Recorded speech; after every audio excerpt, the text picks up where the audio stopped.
Oke teman-teman, di video kali ini saya akan membahas tentang laporan proposal usaha saya pada mata kuliah kewirausahaan. Nama usahanya itu Seblak. Sebelum masuk ke topik, alangkah baiknya terlebih dahulu saya memperkenalkan diri. Nah, ini data pribadi saya ya. Nama saya Khairunisa Sitorus. Tempat lahir saya di Sekepayang Tengah. Sekepayang Tengah itu di Tanjung Balai Asahan. Tanggal lahir 27 April 2000.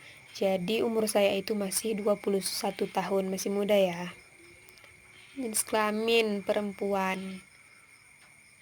Alamat saya di kampung, yaitu di Jalan Perdamaian Dusun 8, Desa Sekepayang Tengah, Kecamatan Sekepayang, Kabupaten Asahan, Provinsi Sumatera Utara.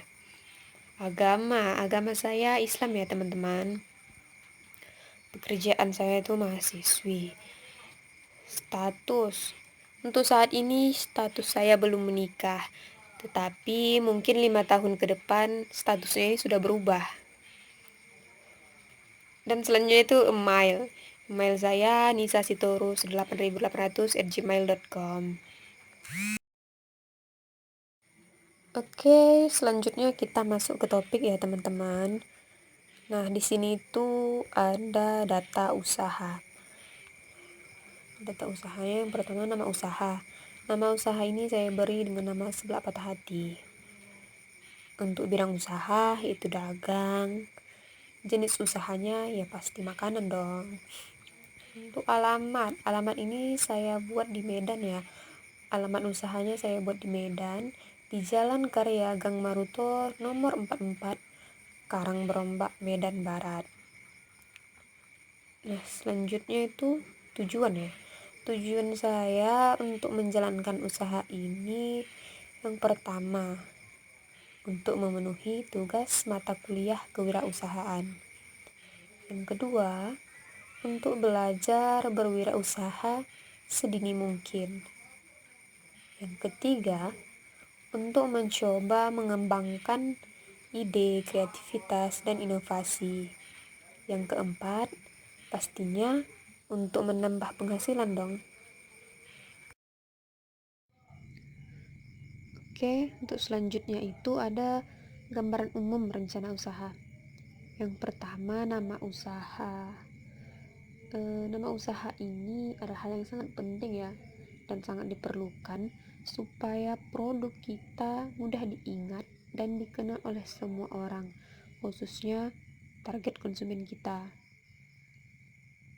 Untuk usaha ini saya memberikan nama usahanya Seblak Patah Hati dengan tingkat kepedasan dari level 1 sampai 5. Nah, di sini pasti teman-teman bertanya akan bingung gitu. Kenapa sih namanya usahanya itu Seblak Patah Hati? Kenapa enggak Seblak Ceker aja atau seblak yang lain gitu kan? Jadi kan di zaman sekarang ini ya, anak muda yang kebanyakan masih sering mengalami putus cinta. Jadi saya itu punya harapan ya, dengan memberi nama Seblak Patah Hati ini akan menarik minat konsumen untuk membelinya. Nah, namun bukan berarti seblak ini tidak cocok dikonsumsi untuk orang dewasa. Sebenarnya semua orang bisa sih mengonsumsi seblak ini, mulai dari anak muda sampai orang dewasa gitu. Pada umumnya kan masyarakat Medan itu ya menyukai makanan dengan rasa pedas. Nah, seblak ini kan merupakan jajanan khas Bandung ya, yang sudah banyak dijual di beberapa daerah di Medan. Jadi kita itu bisa dengan mudah menemukan penjual seblak, mulai dari pedagang di pinggir jalan sampai di restoran mewah. Nah, dengan banyaknya inovasi terhadap seblak itu membuat jajanan ini banyak dilirik untuk dijadikan bisnis gitu. Selanjutnya ada target pasar. Target pasar itu adalah dari anak muda sampai orang dewasa. Yang ketiga, strategi promosi. Strategi yang digunakan untuk mempromosikan usaha ini dengan menggunakan media sosial seperti Instagram, Facebook, Twitter, dan lain sebagainya, serta promosi secara langsung turun ke lapangan ya. Yang selanjutnya, strategi pemasaran. Strategi pemasaran ini dilakukan dengan cara datang langsung ke lokasi, atau bisa juga memesan lewat layanan pesan antar makanan online seperti GoFood, GrabFood, Gojek, dan lain sebagainya.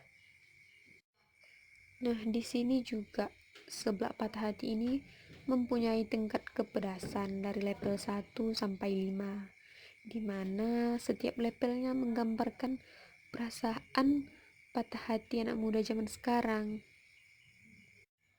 Di sini tuh ada level 1. Level 1, patah hati ditinggal gebetan.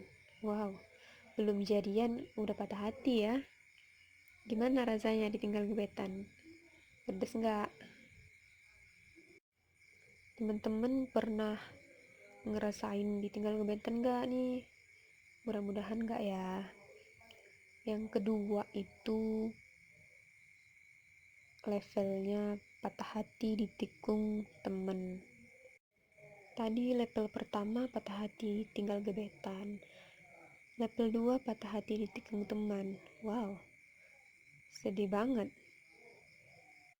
Ya, rasa sedih tentu ada ya ketika kita melihat gebetan kita itu berjalan bersama teman sendiri. Jadi kamu boleh meluangkan waktumu untuk bersedih karena patah hati ditikung teman ini.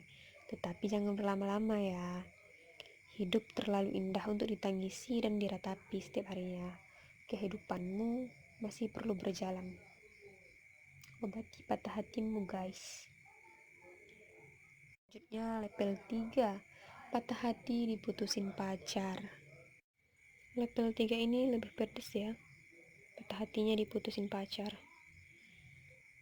Nah, namun ya, jangan biarkan patah hati membuat hidup Anda tidak indah lagi. Teman-teman harus mengambil tindakan untuk menyembuhkan patah hati. Memang sih tidak mudah, tapi bukanlah hal yang mustahil. Selanjutnya level 4. Patah hati diputusin pas lagi sayang-sayangnya. Diputusin pas lagi sayang-sayangnya tentu menyakitkan. Tapi kamu harus tahu apa yang lebih sakit. Ya, ketika kamu sudah menjalani hubungan dalam intimasi yang tinggi dan kedekatan yang dalam, tapi ternyata dia hanya biasa-biasa saja, nggak ada yang spesial baginya. Sakit kan? Ya iyalah sakit. Selanjutnya itu level 5. Patah hati ditinggal nikah. Tingkat kepedasan level 5 ini sangat-sangat ngena di hati ya. Namun percayalah, menikah bukanlah akhir segalanya. Sakitnya hanyalah sebuah fase kehidupan. Hanya karena ditinggal menikah, bukan berarti dunia kita berhenti sampai di sini. Ingat, kita perlu memperbaiki diri untuk menjadi pribadi yang lebih berarti, bukan menjadi pribadi yang terus-terusan meratapi.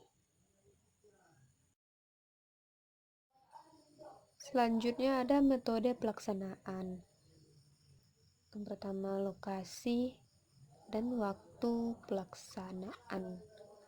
Untuk menjalankan usaha ini, saya memilih lokasi di rumah. Jadi segala aktivitas produksi dilakukan di rumah karena keterbatasan modal untuk menyewa tempat usaha. Terus sudah tersedia ya peralatan produksi lengkap di rumah. Dan juga lokasi yang cukup strategis karena dekat dengan sekolah. Untuk waktu pelaksanaannya itu kita mulai dari dari Senin ya, dari hari Senin sampai Jumat, dan jamnya itu sekitar jam 9 sampai jam 8 malam. Berikutnya ini ada biaya, anggaran biaya peralatan produksi. Nah, dalam kegiatan usaha ini saya menggunakan fasilitas yang diperoleh dari modal sendiri. Di sini peralatannya itu ada 7 macam ya, masing-masing 1 buah. Dan di sini hanya mengeluarkan modal untuk tabung gas. Total biaya untuk peralatan produksi ini hanya 20.000. Yang kedua itu bahan baku. Nah, bahan baku yang digunakan itu ada berbagai macam bahan ya. Ada 13 macam. Mulai dari kerupuk mentah, telur ayam, sosis, baksonya, dan lain sebagainya. Jadi di sini itu total biaya yang keluar sekitar lebih kurang ya 200.000 lah.